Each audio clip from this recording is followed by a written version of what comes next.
Hey everybody, welcome to Newdayministry podcast. I'm your host, Mac. Please subscribe to the show, hit like, leave some comments. We appreciate it. It helps in the algorithms of the program. Today's guest is a special friend of mine named Sarah Ward. So welcome to the show, Sarah. How you doing? I'm great. Glad to be here.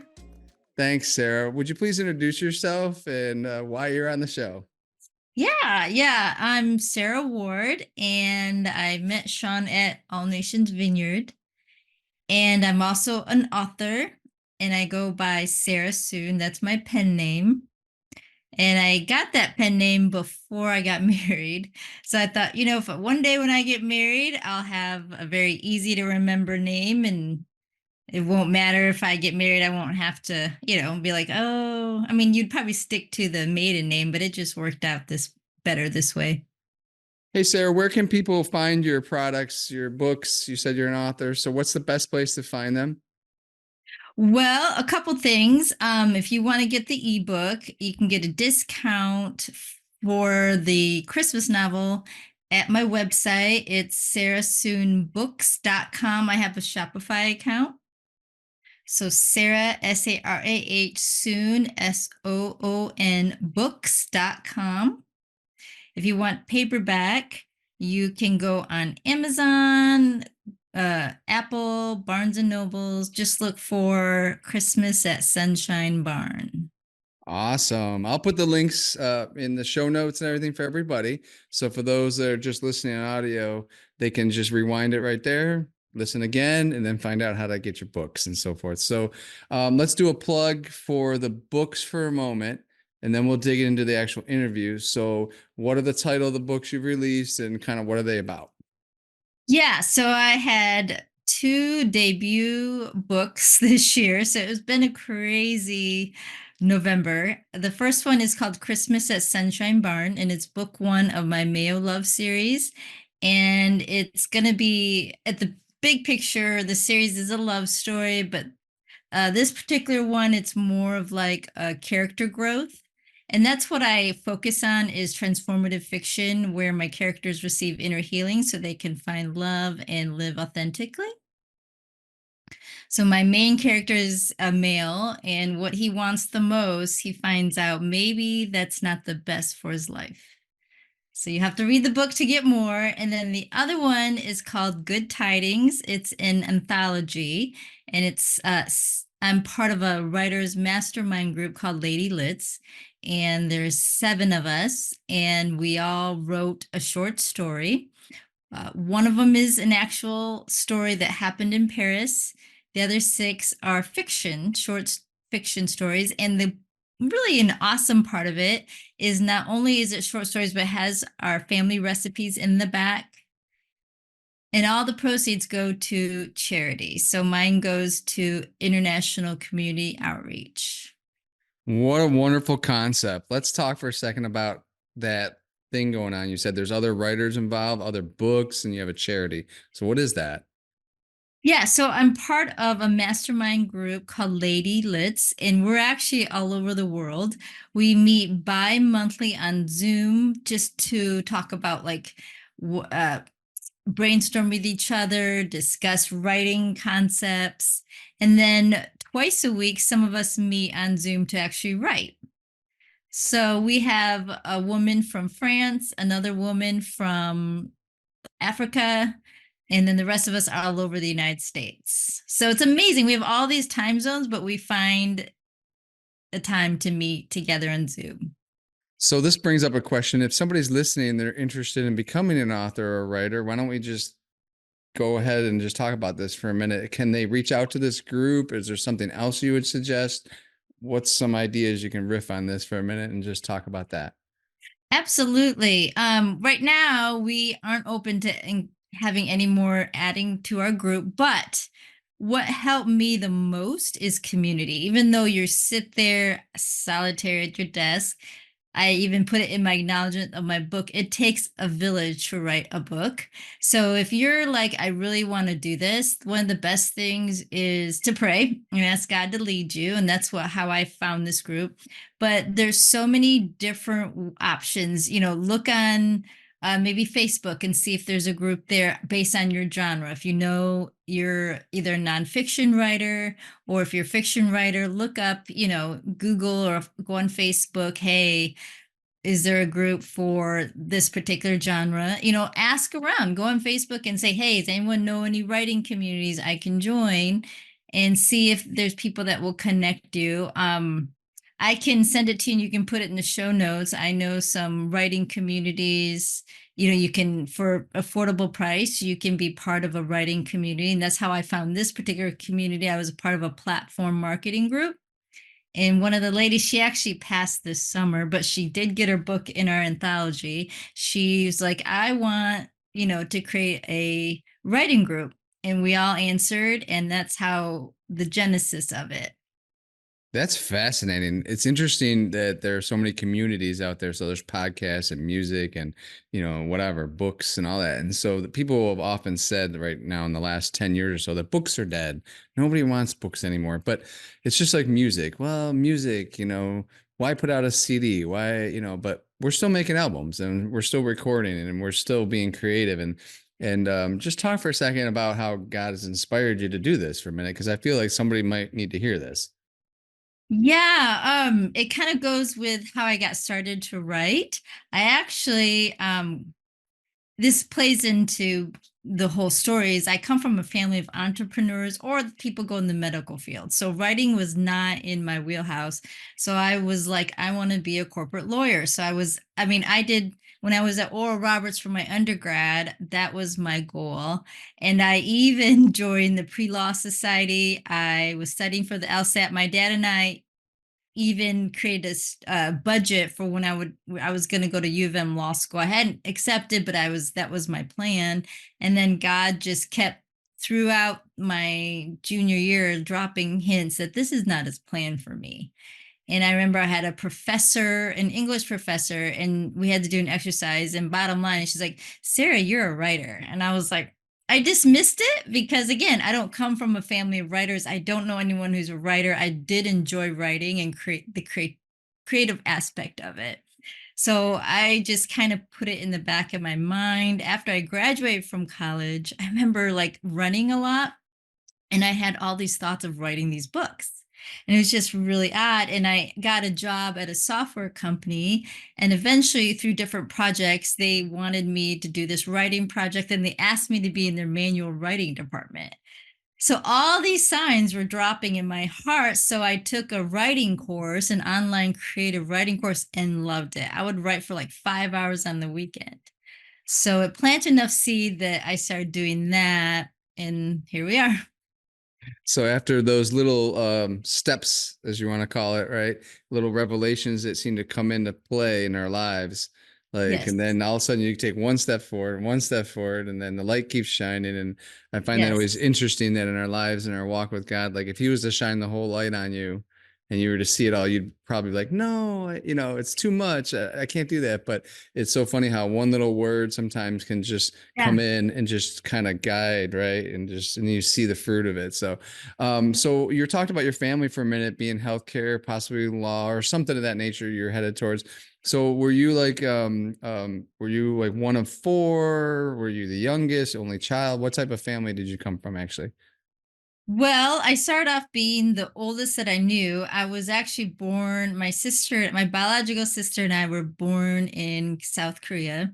And when I was 5, we got adopted. And I don't remember anything. I know we were in an orphanage. And the family that we were adopted into, they actually had 4 biological children, but they felt in their heart they wanted to adopt 2 more.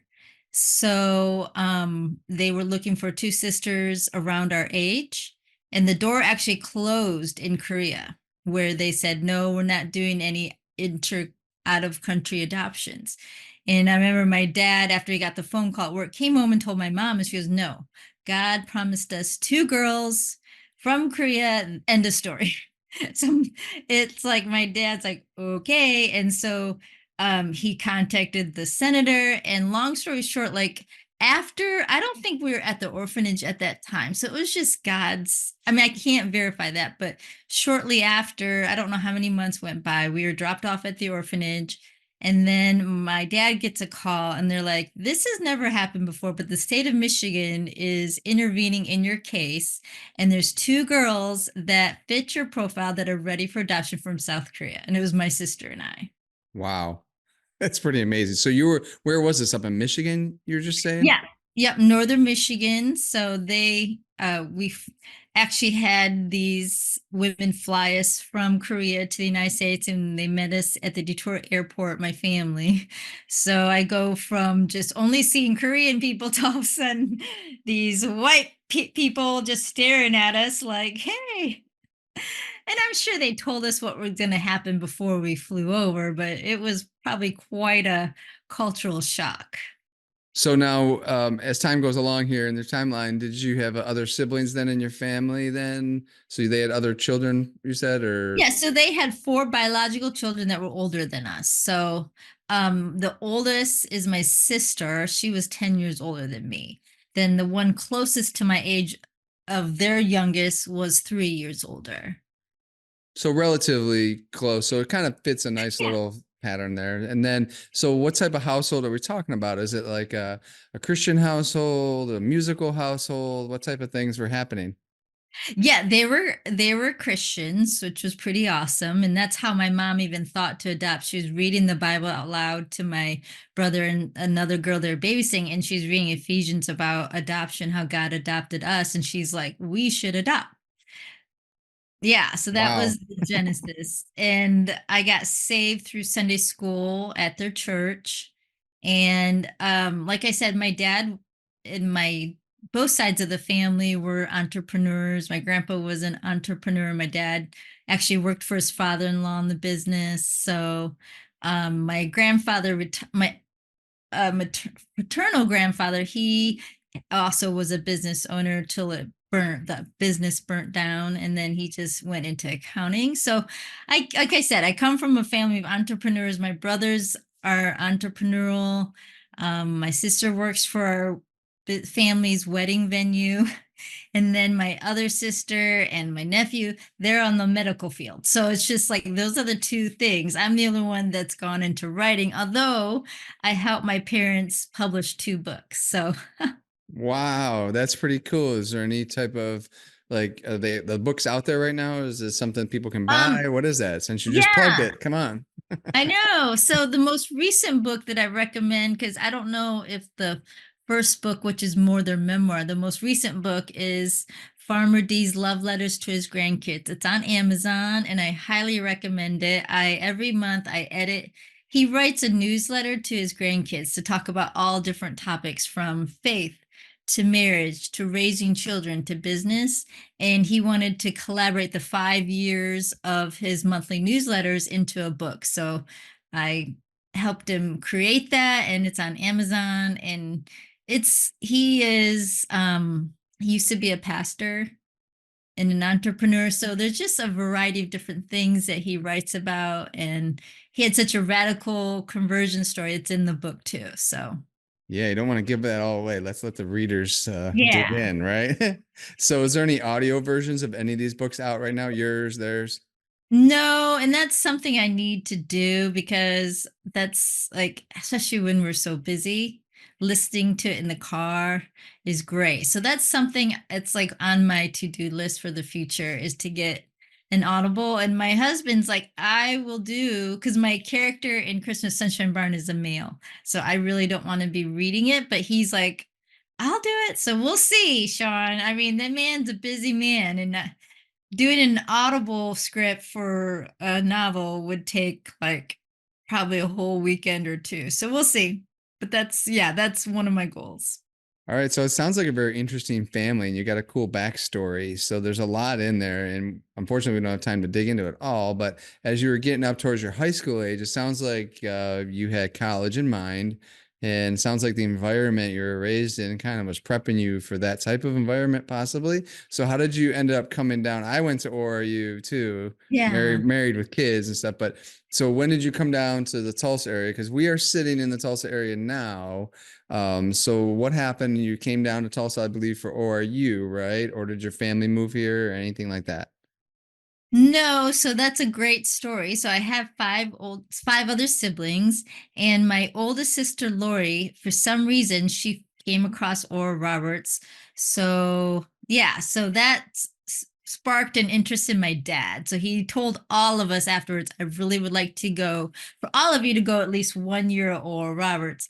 And actually all but Lori, the only reason why, because she was went into physical therapy. So she left like either a semester or a year to go to physical therapy. But the rest of us graduated from Oral Roberts.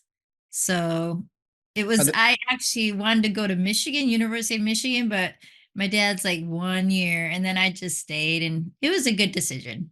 So, are any of your family down here in Tulsa now? Or are you the only one of your family down here? I'm the only one. Majority of them live in my hometown near my parents. Aha. So my That's three brothers and my sister. And then my oldest sister lives in Paducah, Kentucky. wow. Okay. So there are a few other places from your family. You're spread out a Yeah, little bit, but okay. So literally. you finish your college degrees. Did you get bachelor's, master's? What else? What did you get? I got a bachelor's and then when I actually worked for a software company and then I started working and living with the pastor in an outreach ministry. And while I was there, it's when I knew, okay, God wants me to pursue writing. I took some writing courses at a local university and even a community college, so two different places. And then I wanted to get my MFA, which is a master's in fine arts and writing at TU. But I was actually driving through a tornado from Louisiana. I didn't know there was one till I saw it. I was like, oh, whoops. When God was like, I don't want you to go to get your MFA. And I was like, huh? And I kind of put it on the back burner. But then someone during a prayer time was like, Sarah, the Lord gave you instructions. You need to follow through. So you ended up going to TU then? No, I didn't because Where'd he you told go? me not to get Okay. an MFA. So what he did was he just told me I'm going to teach you for a while. So he didn't want me to learn any craft books. He just had me, listen to the Holy Spirit. And when that period was over, I grabbed this craft book and I read it and it gave you an exercise and it was exactly what the Holy Spirit told me to do. Was this like in your 20s, Yeah, 30s? What are we 20s. talking? Okay. Because 20s. you're like what, like 25, 29 right now? So, I wish, Sean, I'm going to be so just, 50. you're younger than me. See, so. Yeah, so I wish because it's like you have a lot more energy. So you're talking about in your 20s right now, right? So you're Yes. okay, so you're still kind of in your 20s and eventually you already know now in your 20s you're supposed to write, right? And you just told everybody in the beginning of the show that you just put out some books. So that's been a few years, I think, right? Any. Between those two. And that's not uncommon. I mean, a lot of us walk through that where I'm starting to do more ministry stuff now that I felt called to do in the late 90s, Yeah. early 2000s. So it just happens, right? It's like Yep. the gerund form, the ing, healing, growing, right? Walking in faith, right? So it's Yeah. constantly moving along, right? So what happened now as you're going through your 20s and 30s and all that? Were you still feeling like you needed to write? Did you have opportunities? What happened? Well, yeah, I started working on a young adult book series based on a biblical character, and it was a lot of fun. But the ministry, I was working for an outreach. I was living and working with the pastor, and she ran an outreach ministry to the homeless, and then we transitioned to male inmates.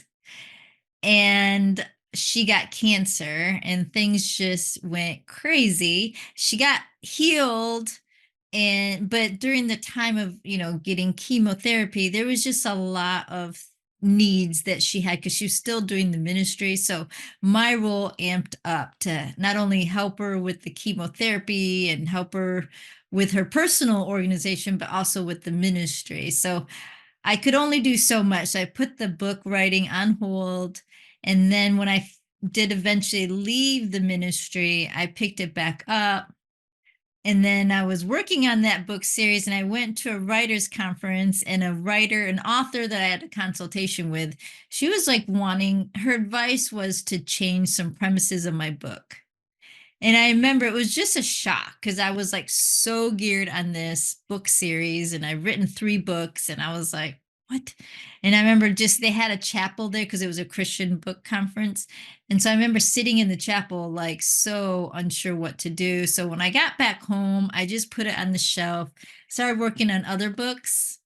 And then I did some, different writing groups and writing communities. But probably the biggest hindrance after that, once I left the outreach, was my perfectionism. I just was afraid it wouldn't be good enough. So I kept working and working and working on the same stories. And I'm like, this is not good enough. And I would take it to critique groups. And I kept telling myself, this is not good enough. So I had to so the next step after that was, and this wasn't directly because of that issue, but I also wanted to be married. And so God put me on a whole journey of inner healing. And that helped me with the perfectionism. I still have to work on it with the Lord. But once started getting some inner healing and realized who I was, realized that I could trust God, and whether or not the books are perfect isn't my response. I mean, I can give excellence. I can do as best as I can, but the results aren't really up to me. And if God called me to write, then that's my job, is not try to control the outcome, not try to make it so it's never published. You know what I'm saying? If you strive for perfection, it'll never be publishable. So as I got inner healing and realized my identity wasn't in my books, then God started to, I God was already healing me, but God kind of helped me to release them to Him. So what I'm hearing a lot of here in the story is your sense of community, whether it's your family and then later, through ministry stuff and taking care of other people. And you just keep walking, and it seems like your story keeps having this different community, sense of community. And also I keep hearing this, you're actually listening to God and hearing God, knowing you're supposed to do something for him that he's put on your heart. And so some people call that long-term obedience when it takes a while to flesh it out, right? So you've hung on to that. So I really want to, say congratulations. And for those out there that are listening and find inspiration in this, that if they want to get a hold of you, what's the best way to get a hold of you? Would it be email or through Facebook Messenger, or how could somebody, if they feel God's talking to them now, listen to Yeah. this, and they go, I need to talk to this lady. I have a similar story. So what's the best way to get a hold of you? Wherever you're comfortable, you can email me at sarah@sarahsoon.com, sarah@sarahsoon.com, or you can DM me on Facebook or Instagram. Instagram is the handle is sarahsoon38, or Facebook Sarah Soon Writer. All right. And also, if they are in Tulsa area and they want to come see us, then come down to All Nations Vineyard, right? Yes, it's a great church. My husband's an associate pastor. All right. Sometimes you see a few of us bouncing around that place, Yeah. right? So, but yeah, so back to the idea that you've got this long-term obedience thing where God's planted something in your heart, and it's not always something that happens right away. So God seems to plant seeds, right? And Yeah. then there's seasons, what, of watering and of growth, some plants, some water. There's all these scriptures that come to mind in this, but the whole idea that you've been, going through this long process of obedience. So as you get into the part here in the last, I don't know, a few years or whatever, Mhm. let's speak about like what happened, you finally decided to pull the trigger, right? Write a book. Yeah. Okay. So let's talk about that process for a few minutes, about actually putting pen to paper or finger to keys. Yeah. So talk about that for a minute, and actually how you finally were able to get into doing the book. Yeah, I think so. I don't have a problem writing a book. So I have um a couple other books that are actually ready to be edited, but I haven't published it. So it's publishing the book that's been my Achilles heel. But there's been 2 breakthroughs. Everything is about the journey. And one of the breakthroughs was my husband getting married. So he is my biggest supporter. And on a practical sense, when I'm working on deadlines, he cooks and sometimes he'll clean some things for me. and he's a great cook. So, and he'll come and bring lunch or dinner up to me while I'm working. And so that really helps. And then he's my biggest cheerleader. He's always encouraging me. And when I hit, I think most writers have imposter syndrome. You're like, I don't know if I'm good enough. I don't know why I'm doing this. And he would talk me off the ledge. And there was a couple like pivotal points where I was like, I am not going to do this. I'm not going to write anymore. I know I have this book almost done, but it's not very good and I'm not doing it. And he would just talk to me and talk to me and just remind me, God called you to do this and this is good. And the book is great. And so that was helpful. Plus, he's a story nerd. So he helped me practically with, oh, this doesn't work or this works, and I have a male protagonist. So he read the whole manuscript and he's like, Sarah, I'm going to tell you, a guy does not care or notice if a woman is wearing a linen dress I or a gotta, I chiffon gotta dress. Not laugh. That's linen. pretty funny. Yeah, he's like, he will Yeah. not notice that she's wearing chiffon. So, I got to tell you real quick. There's a funny story in our family. We have 4 kids, and they're all older now. But when our oldest was in school at Emmanuel Lutheran here in town, and our daughter was 2 years behind him in school, high school, and she was at Emmanuel Lutheran, she would come home and talk about her new shoes that her friends got, and what they look like, and where they got them, and how it was BOGO and buy one. And then I would turn to my son and go, "Hey, what were your friends wearing today?" And he would be like, "What? I don't know. Who cares?" So it's kind of a joke in our family. So go on. So he was helping you kind of negotiate through all this and wade through some of it, right? oh yeah. So he was just, and then like even when I was getting it published, because I did the self-publishing route for many reasons, and we hit an obstacle. I was just like I was in knots for because I had some releases planned and some in-person events. And if I wouldn't have the physical books, it's like, what's the purpose? What, and it was just very stressful. And and he would just pray with me and he would just walk me through it. And so it was like what I needed to really get it published. And then joining the writers group, the Lady Lids, because we critique each other's work, we help each other with the publishing process, marketing, and just brainstorm. So having that group and accountability was another uh, reason why I was probably able to get over the hump and finally get the books published. So once again, this sense of community, whether it's with Mhm. you and your husband, like in the Bible, they call it the helpmate, right? And the helpers, or as our spouses, and it's like supporting each other, being a part of a community, whether it's a tight knit with your husband or a little bigger group that's still tight knit, right? And then maybe having your family too, as you're maybe Mm. going into the umbrella, and then maybe church people even, right? And praying for you. So I find it pretty inspiring to hear your story. It's how much community has been a part of your life and your testimony here, and then your long-term obedience through all this. So, and how God reaches you and seems to cover you with this like umbrella of like community. So, those out there that maybe are listening who don't feel like they have community, or they feel separate or feel lost, especially after the pandemic, I just want to give a word of encouragement for people out there. Come in, maybe find a good church, you know find some people, one person at a time, that that listens to you and understands you, to reach out and not be afraid, because reaching out also is a two-way street. So, and lastly, what I want to say is a lot of what you're talking about also reflects in the music industry that I'm a part of. So dealing with musicians all the time, and they never feel like they're maybe doing the song good enough as the original artist, or maybe the new stuff they're writing, they can get too meticulous on and too perfectionist about, to the point where they just never release something, and it becomes like a paralysis. And I heard a quote from Adam Russell on the Ferment podcast, which is a Vineyard podcast. And Adam Russell is head of Vineyard Music USA. And he said it something like this. He said that God will work with you at like one thing at a time, but the enemy will come in with a full dose of things and cause chaos, and you just feel like you can't get any of it done. So talk a little bit more about these trials you're overcoming. Were there any specific scriptures or anything that you held tight to? What could you advise others in this situation to help them get through it?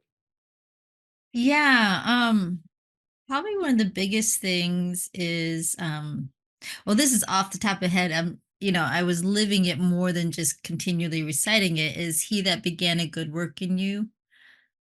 And I don't want to, well, bring it to completion. And I would say that because, he planted the seeds to write many, many years ago, and he put people along the way. And when it seemed like it wasn't going to happen, he was still working behind the scenes. And I think that's something we forget, is it feels like the dream is gone or we've even sabotaged it. But it's like God is working always. He's always, always on the offensive. And that was something God spoke to me about when I was concerned about terrorism and stuff. I'm like, God, what are you doing about this? He's like, Sarah, I'm always on the offensive.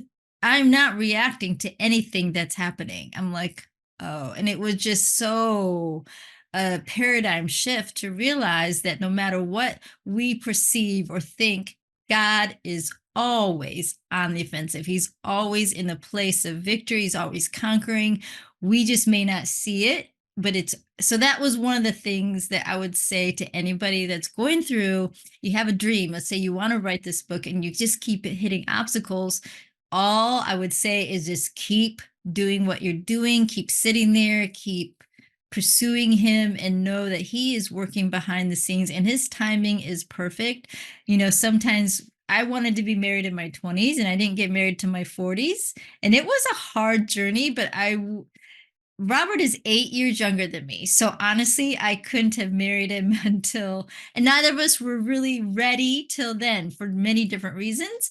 So it's been amazing. Like, I feel like I've known him all my life. So God can just, his timing is perfect. And also, one more thing I want to say is I heard this from a speaker once, is that God puts all the right people in your path. So if you're like, I don't know, I'm all by myself, then ask God, who in my community should I ask to help? Who in my community is a resource that I'm not aware of? I mean, at our small church at Vineyard, we're very small.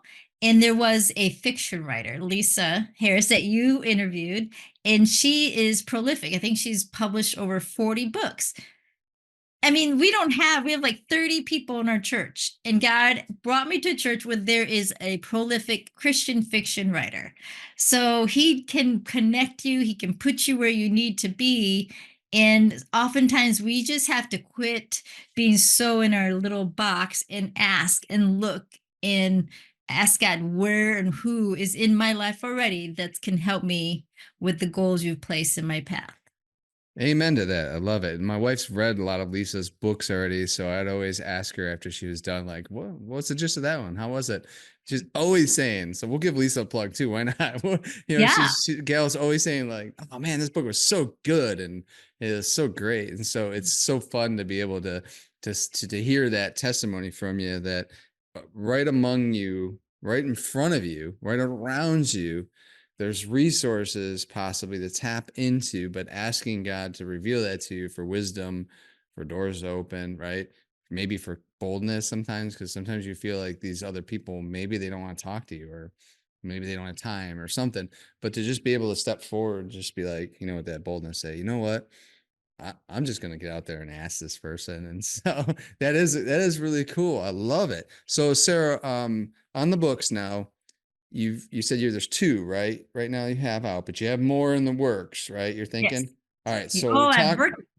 go ahead, talk about what's coming up kind of in the future and stuff. Yeah, so Christmas at Sunshine Barn is book one of a series called The May of Love. And so right now I've already written book two, but I'm just editing it through.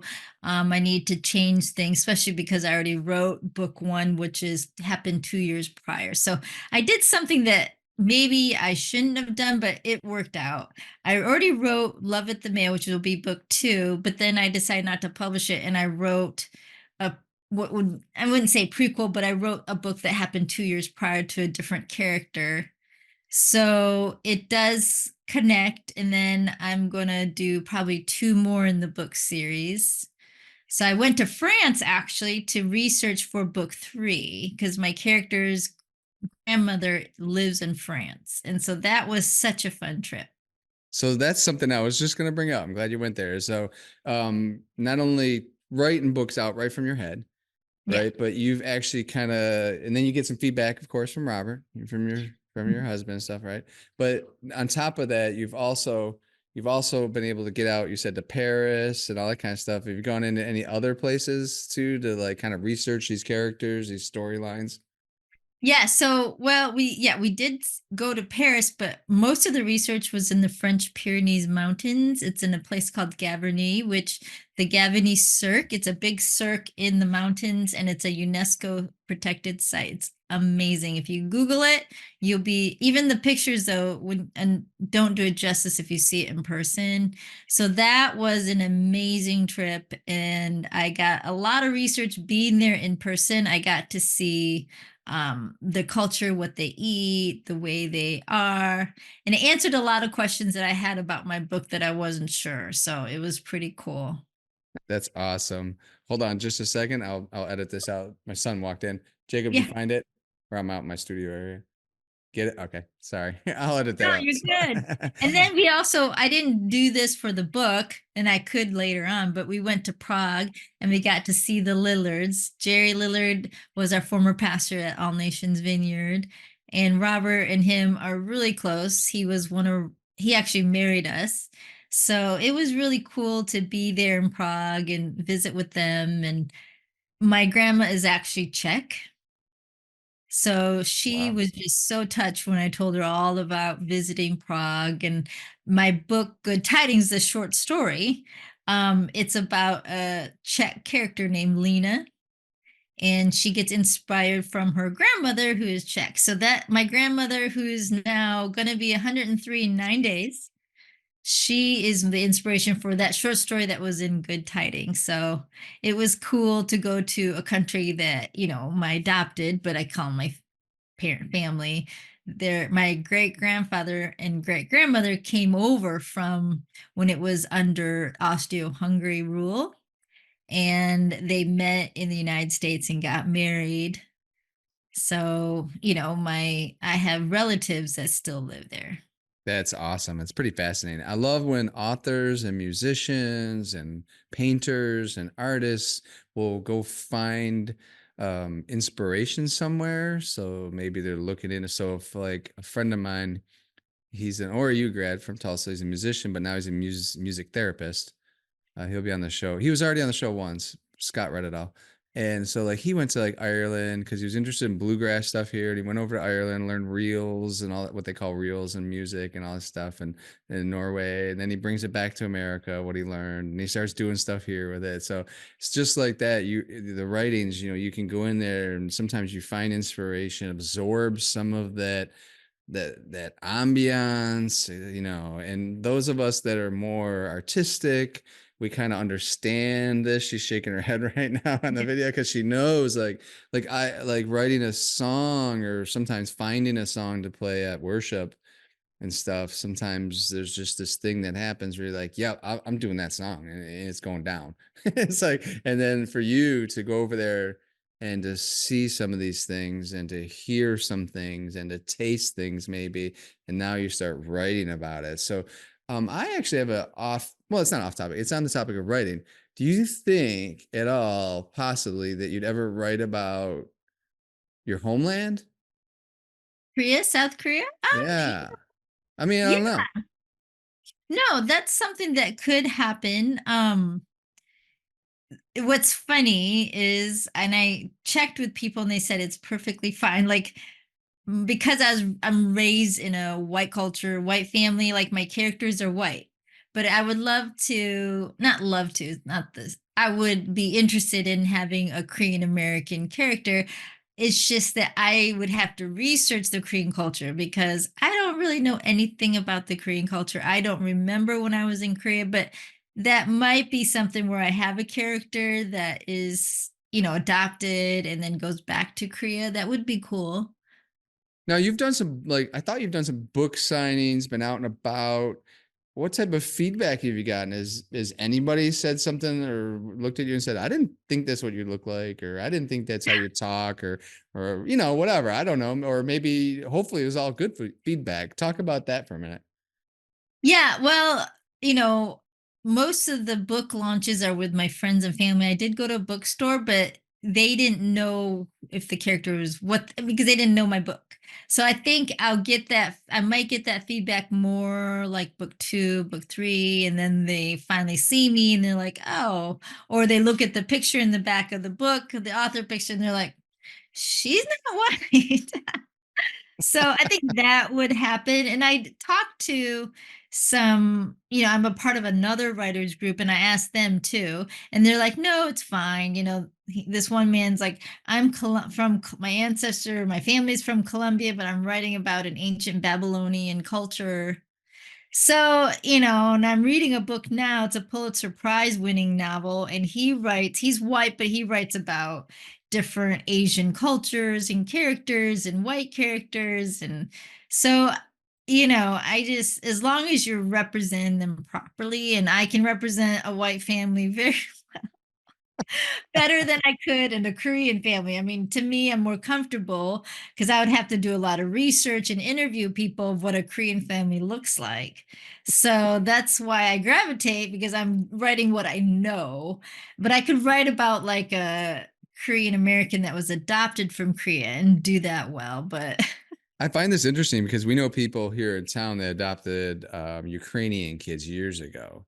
And so they're like in their 25s, 27 now, these young kids that have now become older. But back when they were growing up, they put them in Russian language classes and they put them in Ukrainian history stuff. And they flew over there later with the kids and they tried to cook meals for the kids later and all this type of stuff. But from what you're saying, I don't know if any of that happened. I think they just took you in. It sounds like, right? Community took you in, and you're just a part of the fold, right?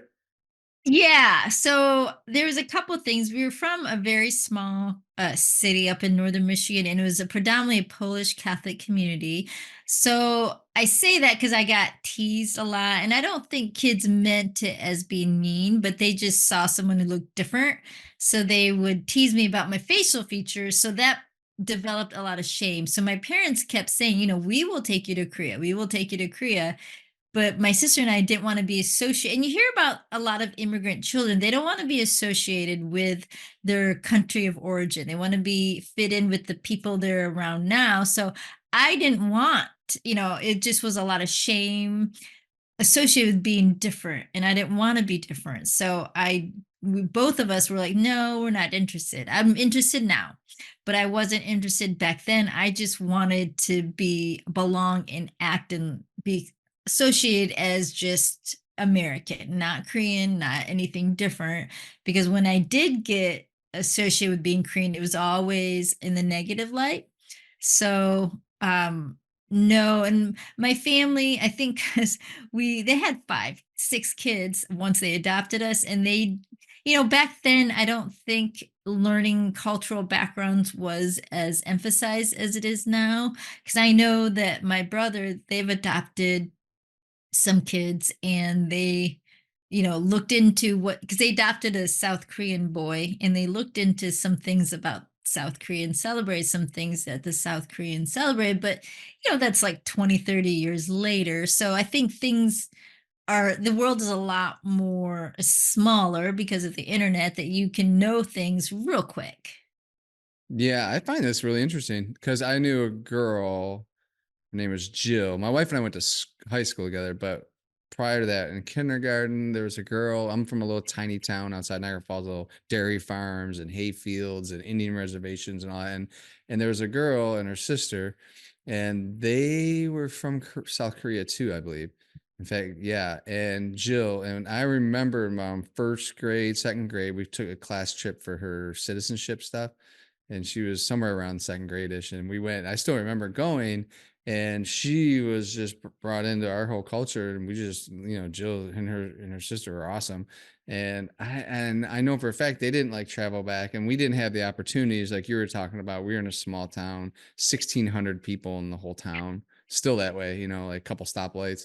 And so there's no opportunity for like language classes and all that back then. But now you're right, things have changed. But so that is interesting. So you do have possibly some interest now, if you felt that you're supposed to, right? Right. Yeah. Yeah, that's cool. I love it. I love how everybody has a different story, and how God uses us and to avail ourselves for God and what he wants to do, and how that becomes so interesting to me. I think, and just like you're writing stories about what he's putting on your heart and developing them, there's that parallel image of it happening actually in your life as your life unfolds. So, all right. So as we're kind of wrapping things up here again, why don't you talk real quickly about, again, how to get the books, right? Do you have any signings coming up or anything here in Tulsa area, anywhere else? Do you have anything like that on the agenda for the next 4 months, 6 months, year? Go ahead and riff on that for a minute. Yeah, so for Christmas is Sunshine Barn. If you want to get a discount on the ebook, just go to sarasoonbooks.com and you can get a discount. You can get it for $3.99 instead of $4.99. Otherwise, you can get it Amazon, Barnes and Nobles, Apple. Now, if you want the paperback, you want to go on Amazon or Barnes and Nobles. Um, I think, yeah, those would probably be the two best ways to get it. You could probably check at the library because I did get it at the library. So you could ask and say, hey, would you be able to get this for us? So Christmas is Sunshine by Sarah Soon, because I use Ingram Spark and they're the distributors that make it available at bookstores and libraries. If you have a library that you go to, you can ask them, could you order this for me? And they should be able to order it. Like an interlibrary type loan, Yeah. something like that. Okay. Yeah. And I noticed ebooks and, oh, I can't think of the other one. There's a whole bunch of different apps of the Biblio or something. Yeah. That you can Yeah. get like different apps and you get ebooks through like Interloan, but it's through ebooks, Yeah. Interloan too. I find that kind of cool. But so are you going to be doing any signings or anything? You're going to be doing anything out and about, speaking anywhere, do anything? I am kind of putting my head to the grindstone and getting book two out, but my goal, again, this is just a goal, is to have it available by this summer. And then I'll hopefully, if you follow me on sarasoon.com and get on my newsletter, then you'll get a short story called Rescue to Amalfi. And it's actually the genesis of the current book series that I have, where my two main characters meet when they're 12. All So right. if you read that, there'll be some Easter eggs when you read Christmas at Sunshine Barn in this series. Cool. So that would be the best way to keep in touch with me and know when I'm going to have my book signings. But I'll have, book signings for that once I get that released. And then I'll be selling both the Christmas at Sunshine Barn and Love at the Mayo. I love it. That is so great, Sarah. Now think about giving a shout out here in a minute as we're closing. All right. And just who you want to shout out to, family members, church members, friends, books, whatever. But in closing, I do want to ask the listeners to please hit the subscribe, hit the likes, leave some comments, depending on what platform it's on. But it does help the show get pushed through the algorithms. The more that people like it, subscribe to it. And generally, all your podcasts, your Apple Podcasts platforms that we're on, and Spotify. Well, Apple's can be free for people, and all the subscribes are always free. So I just want to encourage others out there. So Sarah, as we're wrapping up here, who do you want to give a shout out to? Anybody you want to say Heidi Ho to? I would say All Nations Vineyard because that's our church. So hopefully y'all are listening because it's two of your members. So, and my husband would be happy. He's the associate pastor. So any plug that I can give for him, he's always plugging my book. So I'll plug him. If you like his style, we have a whole speaking team and all of them are excellent, but all of them are different. And my husband's style, I'll say he kind of feels like he's the college professor. So he always teaches me something new about the Bible. But All we have, right. we have the different members of the team that are all excellent. I love it. That's so great. And everybody, if you want to find out about All Nations, just go on to the online All Nations. I believe it's allnations.com maybe. I'll have to put it in the show notes. All Nations. Oh, is it allnationsvineyard.com or all nations? Something like that. We'll put it in the show notes, right? So we're good. Yeah. Sarah, stay on line for a second. I appreciate everybody listening, and I just want to say thank you so much, and peace to you and blessing. This has been the New Day Ministry podcast. Thank you, Sarah. Stay on the line, Sarah. Thanks.